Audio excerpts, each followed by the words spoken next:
Hola, muy buenas. Soy Jaime Salido y este es el Evangelio de la Misericordia, el Evangelio según San Lucas.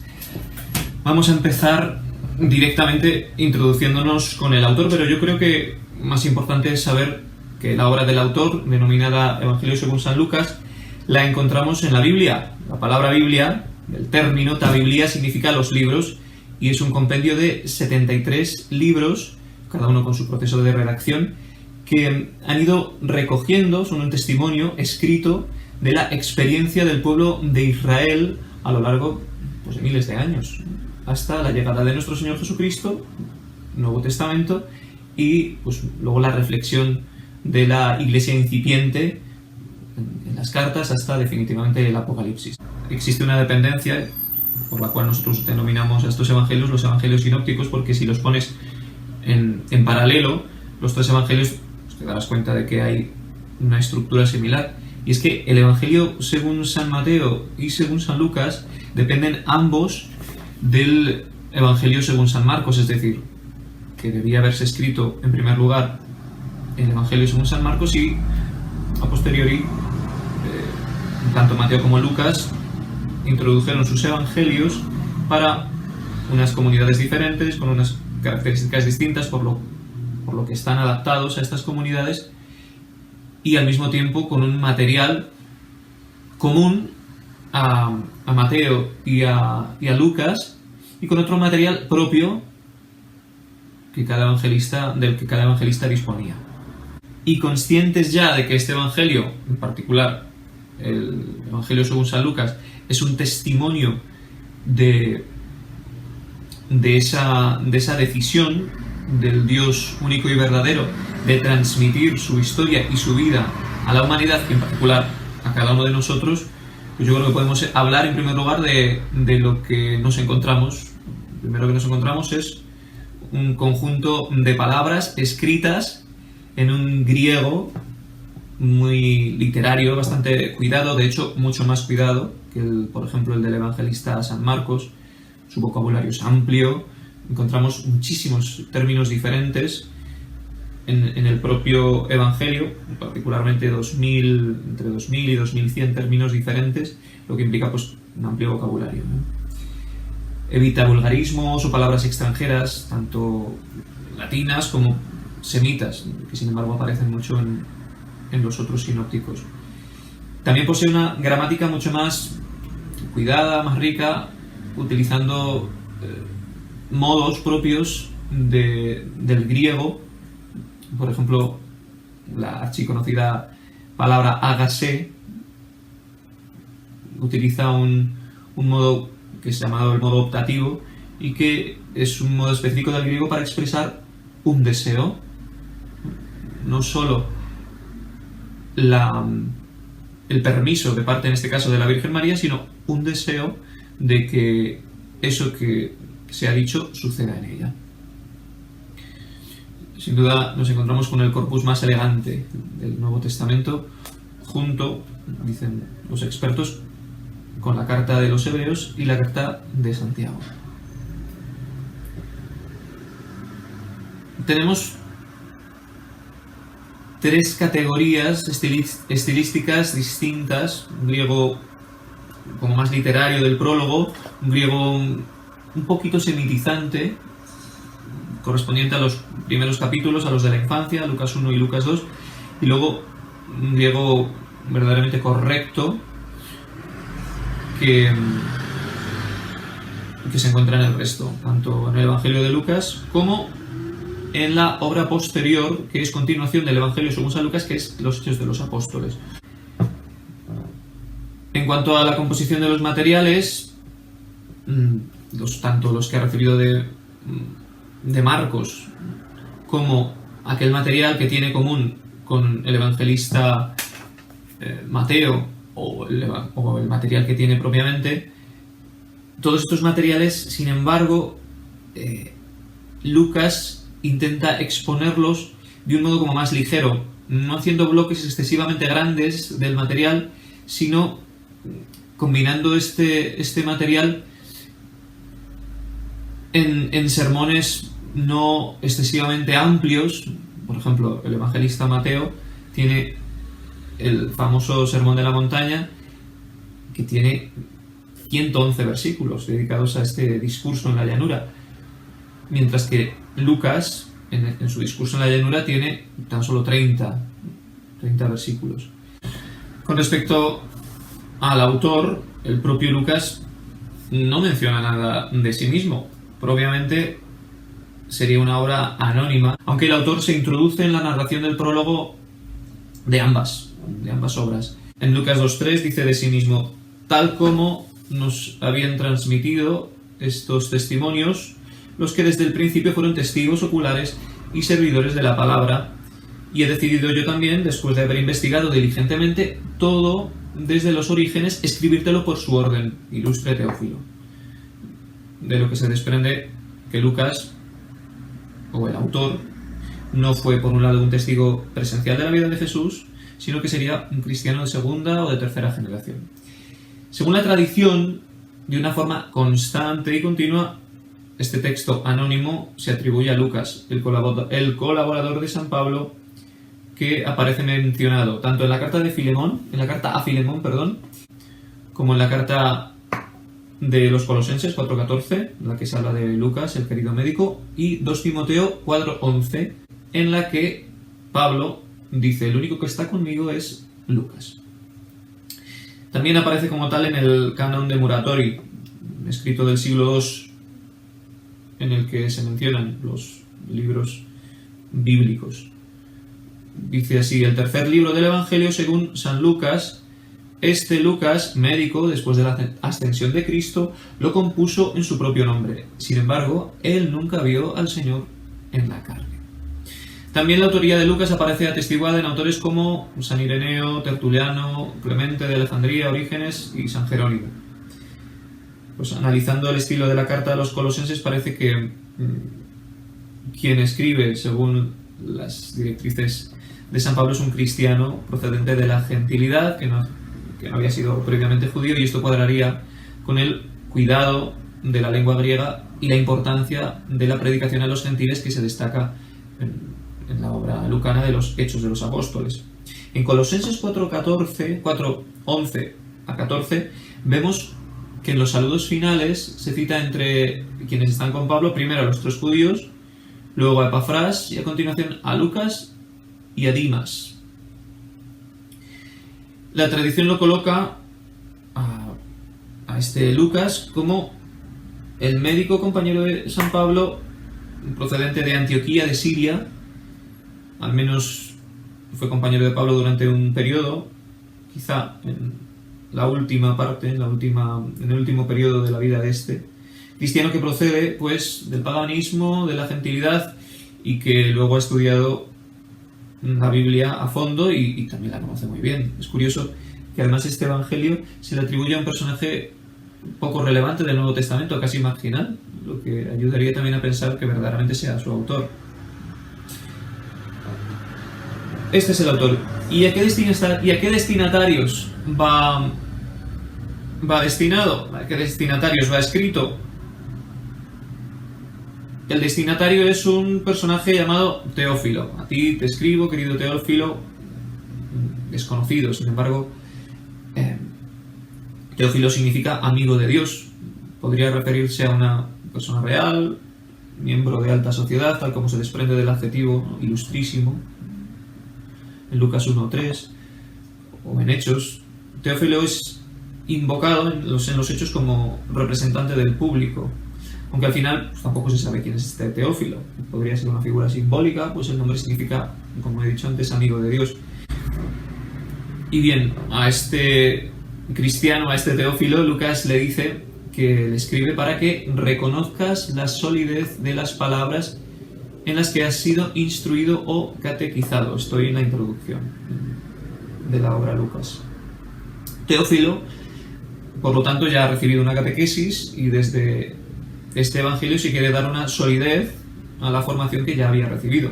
Pues bien, está escrito para este Teófilo, pero para todos aquellos, para toda la comunidad que hay detrás a la cual se escribe, ¿no? Bajo esta prerrogativa de Teófilo.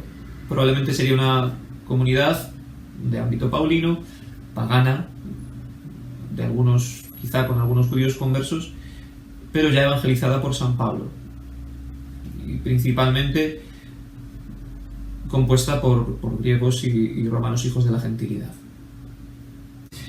Respecto a la fecha y al lugar de la composición, la mayoría de los autores lo sitúan entre el año 60 y 90 después de Cristo, no antes del año 60, porque el propio Lucas en Hechos termina narrando acontecimientos posteriores al año 60, como el arresto de Pablo en Roma. No obstante, hay como tres posturas. La primera, algunos autores dicen que se escribió tardíamente, ya incluso en el siglo II, basándose en la suposición de que en el libro de los Hechos, en la obra de los Hechos, hay elementos que dependen literariamente de otras obras de la antigüedad escritas en esta época, finales del siglo I, principios del siglo II, como escritos de Flavio José, Marción, Justino, aunque en realidad pocos mantienen esta posibilidad. La tendencia mayoritaria, como he dicho, es a situar la composición del Evangelio en torno a los años 70 y 90. Algunos se apoyan para llevarlo más hacia los años 80-90, que hay una profecía post-eventum del Señor que se ve enriquecida con la realidad de los acontecimientos que sucedieron con la destrucción en el año 70 del templo. Pero eso no es necesariamente una dependencia, porque de hecho los capítulos 19 y 21 en los que se encuentra esta perícopa nos comenta un estudioso del texto Dodd que el lenguaje está muy cercano al Antiguo Testamento y que quizá relataría más la destrucción de Jerusalén en el año 587 que la sufrida en el año 70 después de Cristo. No obstante, sí que el hecho de que haya una dependencia con respecto al Evangelio de Marcos, pues nos hace suponer que, por supuesto, pues debe ser posterior a este Evangelio y por lo tanto posterior a los años 60. Y luego ya tenemos una tercera opinión de otros autores que proponen dataciones más tempranas, como pegadas a los años 60 o años 62, no muy apoyadas, la verdad.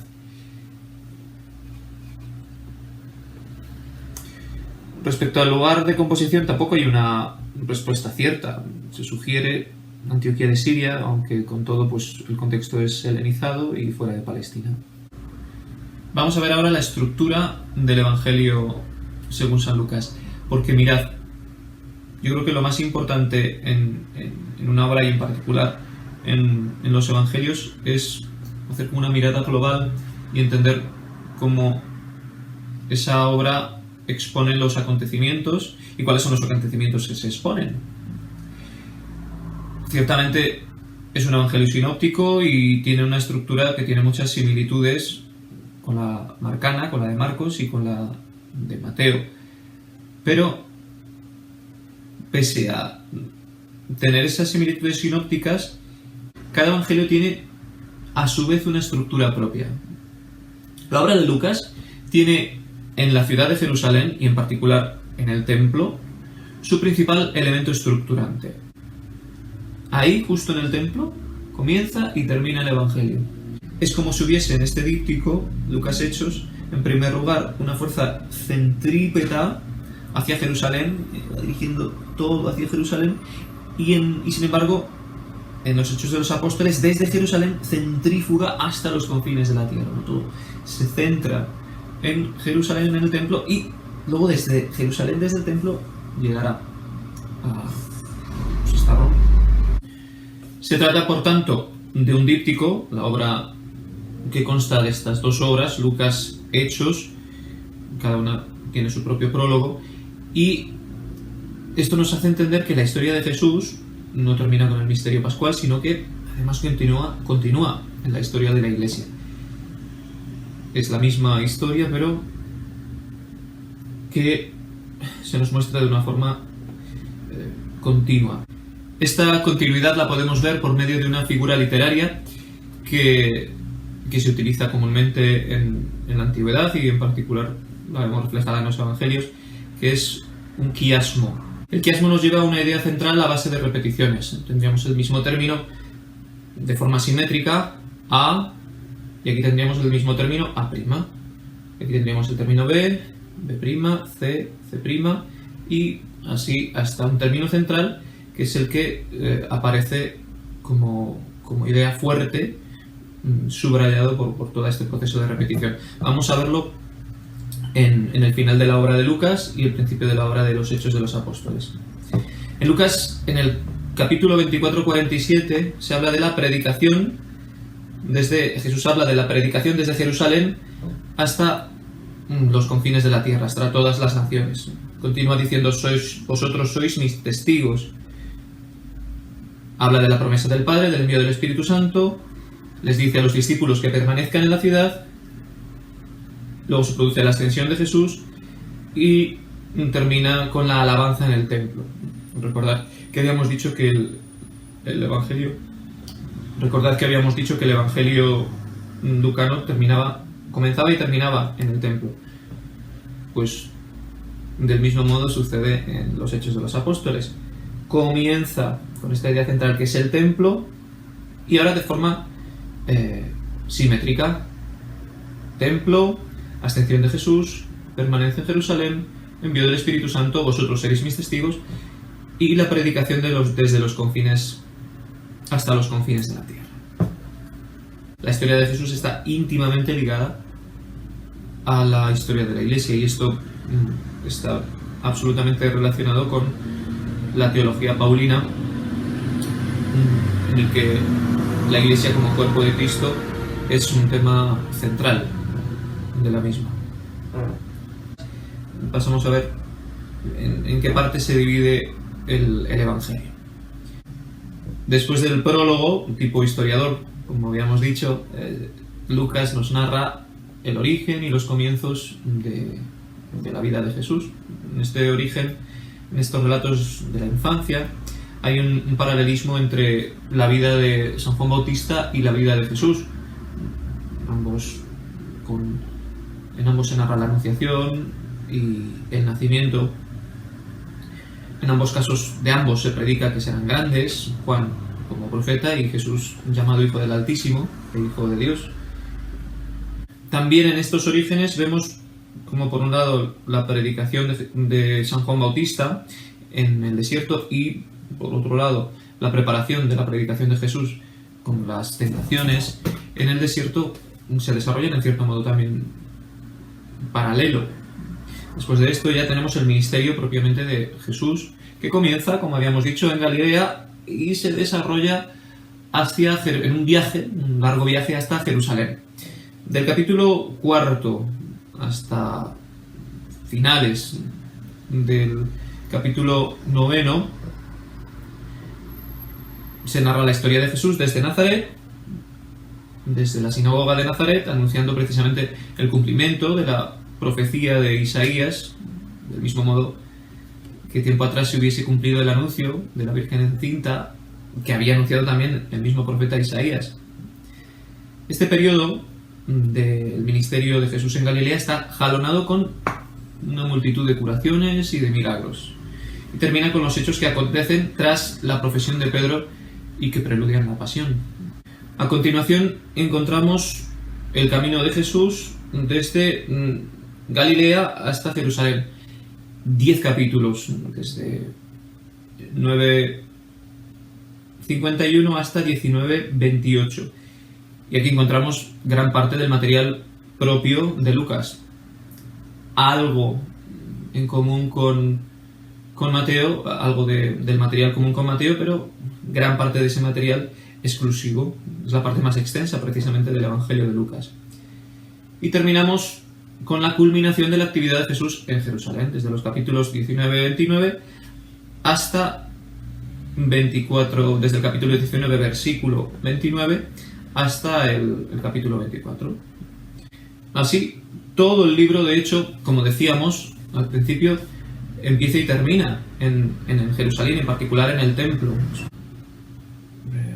Una especie de gran inclusión que implica al templo desde el principio hasta el final. Una de las características singulares de la personalidad del Evangelio según San Lucas es que este material exclusivo que tiene es un 40% con respecto al material que comparte con el resto de los sinópticos, y bueno, pues de ahí su gran importancia. Es un Evangelio que está anclado pretendidamente en la historia. Si bien la historia es relevante siempre y nuestra fe es una fe que está enraizada en hechos históricos, y este rasgo se encuentra en todos los evangelios, pero en Lucas nos encontramos como al evangelista historiador por antonomasia. Es como un historiador helenístico en el Imperio Romano, tal como se manifiesta desde el prólogo, por cierto. Su afirmación inicial ya es una declaración de intenciones, como disponía en Lucas 1.3, que dice: decidí yo también investigar desde el principio con precisión y en orden.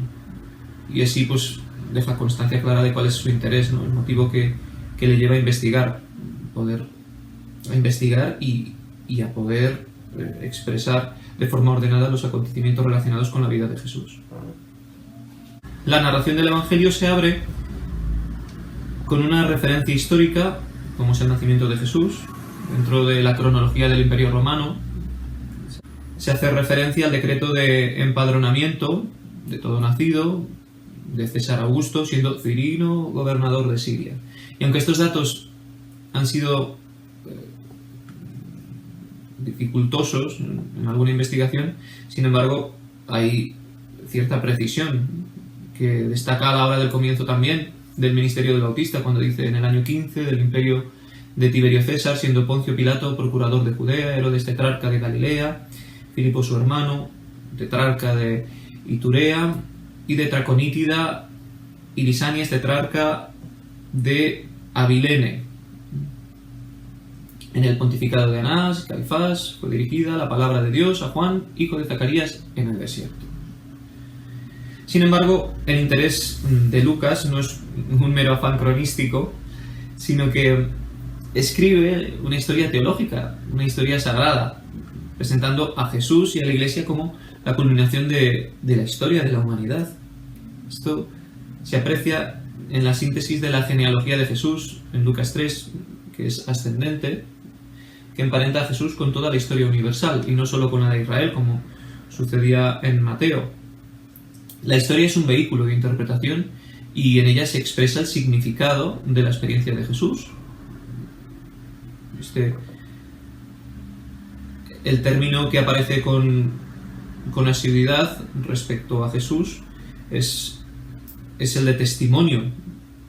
A Lucas le interesa la historia porque en esta historia singular se descubre el fundamento de la fe cristiana.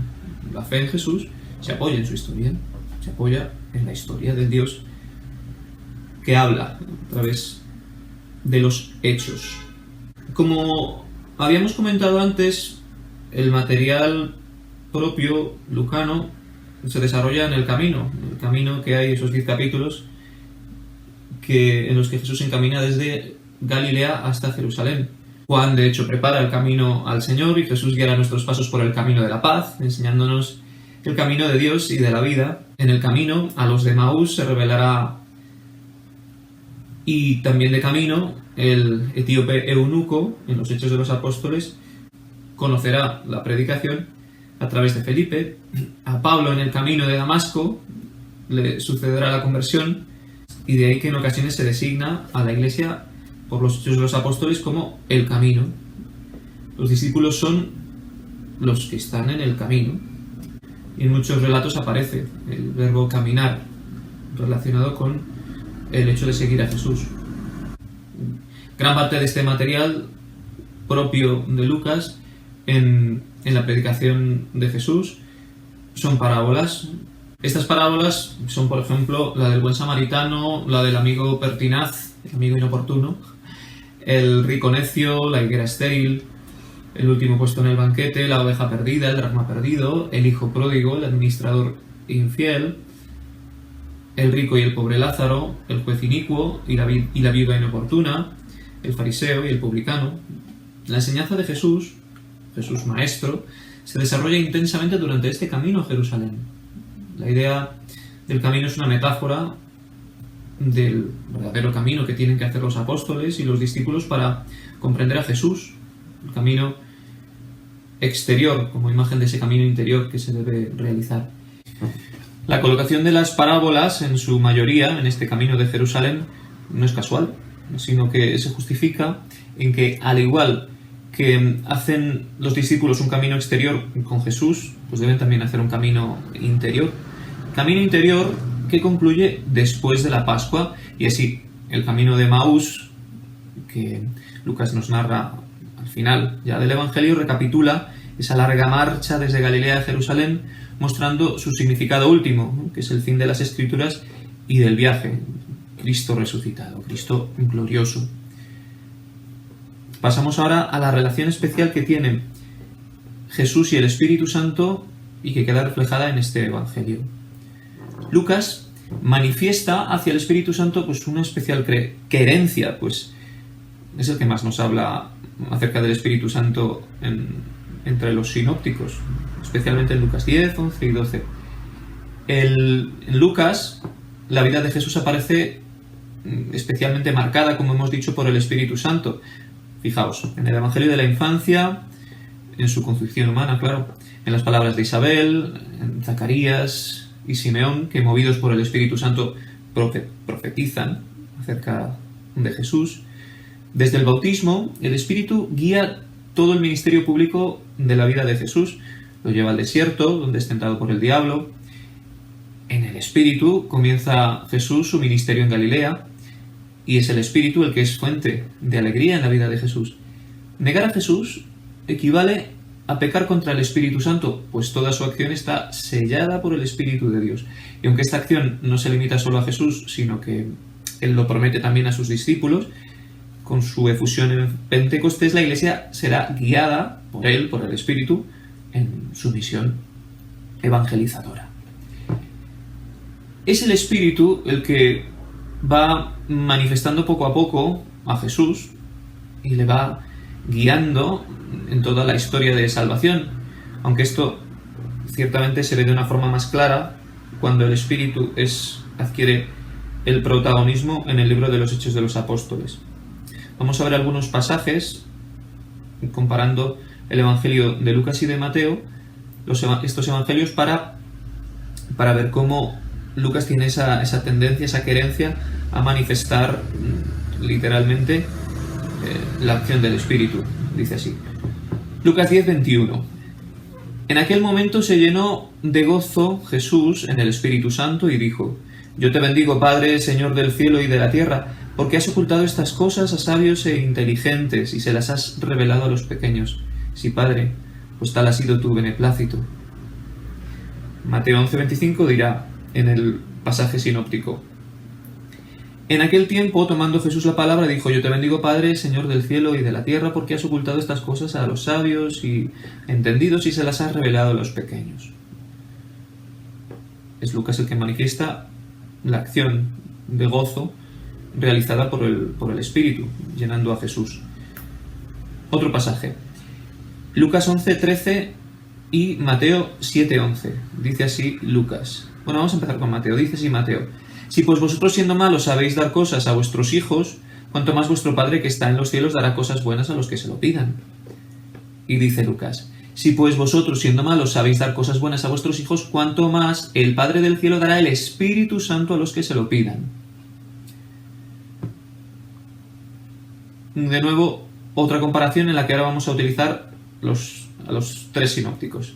Dice así Marcos: Y cuando os lleven para entregaros, no os preocupéis, en Marcos 13:11.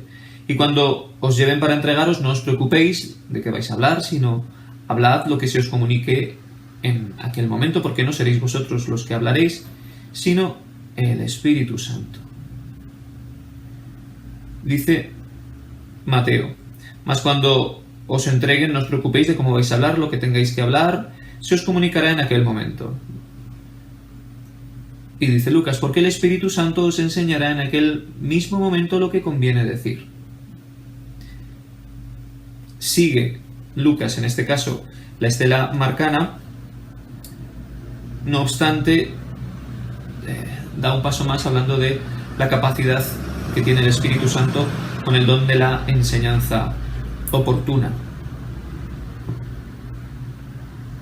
Vemos también cómo el inicio y el cierre del Evangelio, en el inicio del Evangelio lucano aparece el Espíritu Santo y el cierre es la promesa del Espíritu. Abre también el libro de los Hechos que marca el inicio de la Iglesia, esta misma promesa del Espíritu Santo. El inicio y el cierre del Evangelio de Lucas aparece teñido por el Espíritu Santo, por la presencia del Espíritu Santo. Y en el cierre de este Evangelio, que aparece la promesa del Espíritu a los discípulos, este mismo cierre, como hemos visto anteriormente, es el que abre el libro de los Hechos de los Apóstoles y marca el inicio de la Iglesia, mostrando así cuál es el protagonista de este libro, el de los Hechos de los Apóstoles, que es el Espíritu Santo, que irá guiando a los discípulos conforme a la evangelización pedida por el envío de Jesús.